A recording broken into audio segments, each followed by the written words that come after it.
आज जो international labour day है मई का 1 तारीख में है, तो यहाँ का जो प्रेसिडेंट चोंगमा ताजो जी कैंकर यमचा हम लोग को बुलाया, मुझे मुख्य अतिथि के रूप में बुलाया है, साथ में हमारा जाले सोनम साहब को। और मैं समझता हूँ कि हमारा जो मज़दूर है, आज का दिन में इंटरनेशनल जो लेबर डे है, मज़दूरी को हमारा देश का जो प्रधानमंत्री उन्हें बोला कि जो काम करने वाला मजदूर लोगों को उनको उठाना चाहिए, सबका साथ, सबका विकास, सबका विश्वास। तो हमारा स्टेट का राज्य का जो मुख्यमंत्री पेमा खांडू जी ने 17-18 में भी उनका जो रिप्रेजेंटेशन था, उन रिप्रेजेंटेशन को सुन करके इन लोगों ने लेबर के लिए अरुणाचल में जितना भी लेबर है, करीब 40-50 हज़ार लोग हैं, इनके लिए उन लोगों ने जो डिमांड था उनको फुलफिल किया है। और भी कुछ बहुत उन लोगों का डिमांड है कि लेबर लोगों का सैलरी जो है, मंथली सैलरी है या अनस्किल्ड लेबर है, स्किल्ड लेबर है, उन लोगों को आगे उनका जो सैलरी है उनको और आगे बढ़ाना है। और जो भी पैकेजेस है जो लेबर लोगों को मिलना चाहिए, वर्कर्स लोगों को मिलना चाहिए, इन लोगों का जो मेहनती वो बेकार में नहीं जाना चाहिए। और आज लेबर बोर्ड बना के रखा है।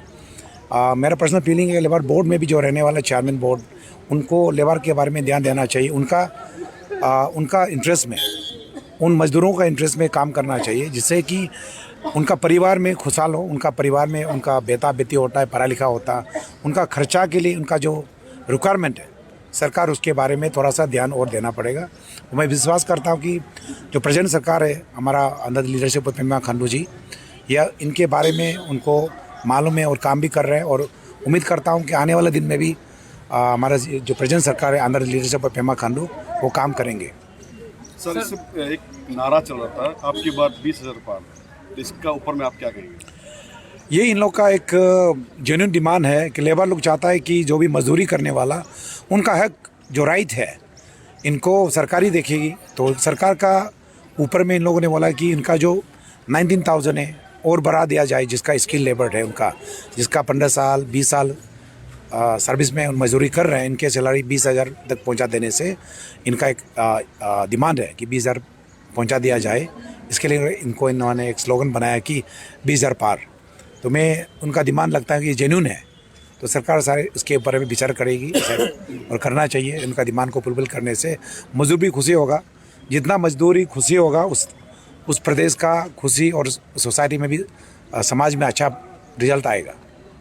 ये आज मैंने एक्चुअली हम लोग कुछ डिमांड नहीं रखा है आज। तो अभी तो आपको सबको पता है कि इलेक्शन जस्ट नियरली, और उसके बाद MCC model code of conduct अभी ये आपका जून का 4 तारीख तक ही बंद है। इसलिए अभी हम लोग सरकार का ना खिलाफ बोल सकता है, ना सरकार के लिए कुछ बने हम लोग डिमांड कर सकता है, ऐसे कुछ नहीं है। लेकिन आप लोग का सामने में जो हम लोग रिसेंटली वो 4 पॉइंट को लेकर हम लोग धरना किया, तो वो अभी सरकार का शायद चीफ मिनिस्टर पेमा खांडू जी को शायद समय नहीं मिला होगा देखने के लिए।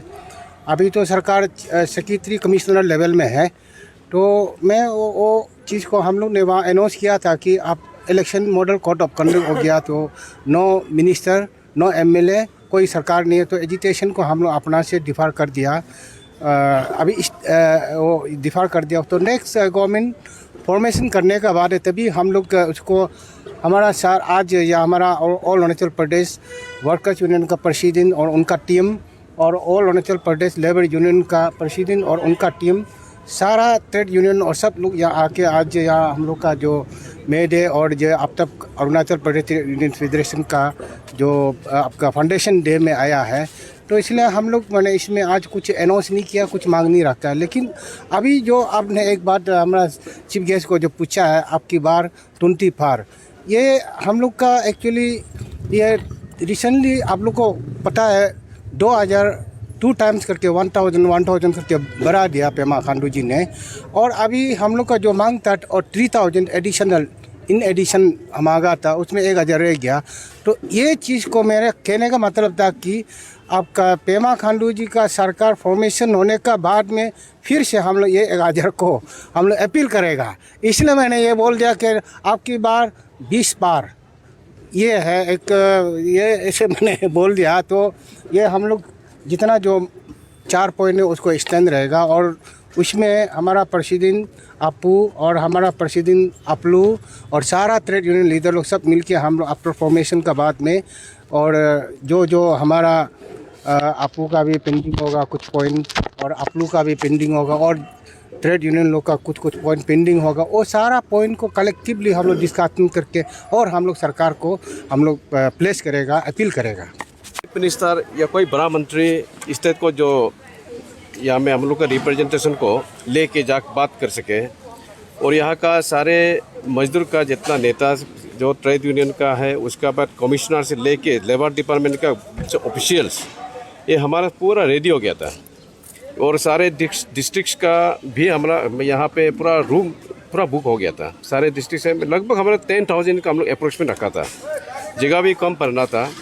तो जब होने के बाद में ये मॉडल कॉन्ट्रैक्ट होने के बाद में हमारा ये आज सिंपल से हम लोग ने जितना अपना वर्कर्स को विदिन के अंदर में हम लोग ने फ्लैग होस्टिंग करने के लिए हम लोग सिंपल बना रहा हूँ। लेकिन इतना है कि ये आज का आप लोग का मीडिया का माध्यम से एक ये मैसेज सुझाव मैं भेजना चाहूँगा कि हमारा जो 4.4 चार्टर और डिमांड जो है गवर्नमेंट आफ्टर फॉर्मेशन के बाद में हमारा फिर सरकार के साथ में एक रिमाइंडर चलेगा। सरकार हम लोग को बुलाएगा नहीं बुलाएगा उसका आगे निर्णय किस टाइप का हम लोग लेगा। सारे अरुणाचल के जितना ट्रेड यूनियन से वो मीटिंग बैठेंगे, उसके बाद आप लोग को हम लोग सुझाव देंगे। सर अब 4 चार्टर ऑफ डिमांड को बता सकेंगे? 4 चार्टर ऑफ डिमांड यही था कि हमारा जो एक है कि पैसा जो मिनिमम वेजेस जो बढ़ा दिया उसमें से 1,000 रह गया, वो हमारे एक था। एक है कि जो कॉन्टीजेंसी कैजुअल एम्प्लॉय जो डिपार्टमेंट में जो काम कर रहे हैं उसको पहले के तरह उन लोगों को अपना अपना डिपार्टमेंट में टीपीसी कॉन्डक्ट करके रेगुलाइज करना चाहिए। 30 ईयर्स 20 ईयर्स जो पार हो गया, क्योंकि अभी जो है इन लोगों को क्या कर रहे हैं एपीसीएस में आपका जो स्टाफ सिलेक्शन बोर्ड में भेज रहे हैं। स्टाफ सिलेक्शन बोर्ड में भेजने से क्या होता है कि उन लोग का जितना 5 ईयर्स 10 ईयर्स 20 साल जो तजुर्बा हुआ उसका बेकार में जा रहा है। वहाँ में तो प्रेस कैंडिडेट आते हैं, तो इन लोग का जो जितना काम मेहनत किया उसका मतलब पैदा नहीं होता है। तो इसलिए वहाँ से एक्सक्लूड करके केवल जो डिपार्टमेंट का जो वर्कर्स एम्प्लॉयज़ है विदिन उसका अंदर में ही कॉन्डक्ट करना है, वो एक पॉइंट रह गया। देन उसका दूसरा पॉइंट जो है जो WC एम्प्लॉयज़ बोलते हैं वर्क सर्च, इंजीनियरिंग डिपार्टमेंट में इतना जाके यहाँ पे वर्कर्स मतलब एम्प्लॉयज़ जो भरा हुआ है, इसको हम लोग का डिमांड ये है कि नेपाल समाज में एक WC वर्क सर्च क्रिएशन हुआ था।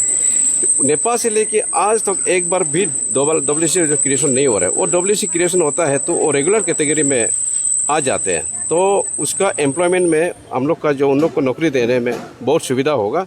इसलिए इंजीनियरिंग विंग में हम लोग की डिमांड मांग है कि उसको एक बार फिर से आपका 50-50% करके क्रिएशन करें, ताकि जल्दी हमारा जितना 20 साल 30 साल में जो सर्विस कर रहे हैं वो लोग को रेगुलर मिल सके।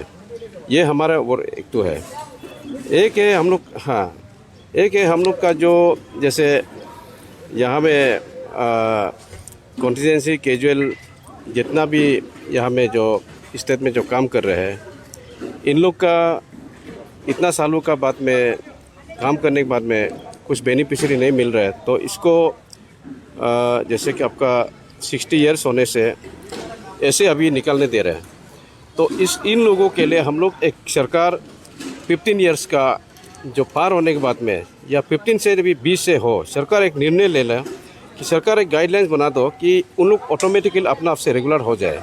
अभी सरकार से अभी एक नोटिफिकेशन आ रहा है कि जिसका 60 ईयर्स एबव हो गया उसको विदाउट बेनिफिशियरी में अभी निकलने जा रहा है। तो ये भी अभी आफ्टर गवर्नमेंट परमिशन में हम लोग लड़ाई जारी होगा। यही 4 पॉइंट है।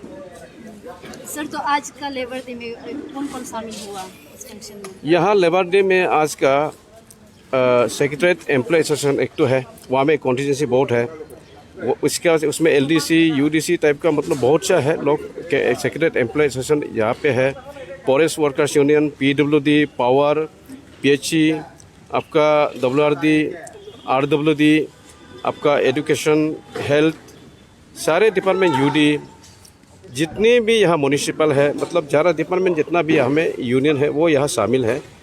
इतना है कि हमें 13 यूनियन झंडा लगा हुआ है, लेकिन बाकी लोग का झंडा अपना वो बनाया नहीं बोल के, लेकिन यूनियन यहाँ पे हमारे इधर में बहुत ज़्यादा है। सारे डिपार्टमेंट यूनियन एफिलेटेड है। अब तब में कोई लोग रजिस्ट्रेशन नहीं हुआ, रजिस्ट्रेशन नहीं होने से उसका जनता का लोगो वो लोग नहीं बना पाया, उसके लिए अभी जनता ने कुछ आगे नहीं खड़ा नहीं किया। अच्छा, आपका तरफ से क्या मैसेज या फिर अपील रहेगा आज का दिन को लेके? किसको, वर्कर्स को ना गवर्नमेंट? वर्कर्स। नहीं, गवर्नमेंट वर्कर्स को मेरा मैसेज यही रहेगा, आने वाला दिन को हमारे Arunachal Pradesh trade union federation की ओर से या मीटिंग बोले या आंदोलन बोले या कोई भी संगठन, कोई भी मीटिंग, कोई भी मजदूर के लिए जो हित में जो काम करने हमारे काल से शुरू होगा, परसों से शुरू होगा। आप लोग हमारे साथ में साथ दीजिए। जो अगर समझ में नहीं आते हमारा पास आइए, हम लोग आपको बताएंगे। दूर दूर से बैठ के सिर्फ देखते नहीं रहना है, फिजिकली प्रैक्टिकली आके हमारे साथ दीजिए। जो भी हम लोग लड़ाई लड़ रहे हैं वो आपके लिए है, आपका घर में चूल्हा जलने तक के लिए है, आपका बच्चों का पढ़ाई के लिए है, आपका जो खान पान में जहाँ कमियाँ रह गया, छोटा छोटा इश्यूज सरकार से आपको जो दे के रखा हुआ है, उस चीज़ को हम लोग दिलवाने में अभी से पहले से था और अभी भी है और कल भी रहेगा।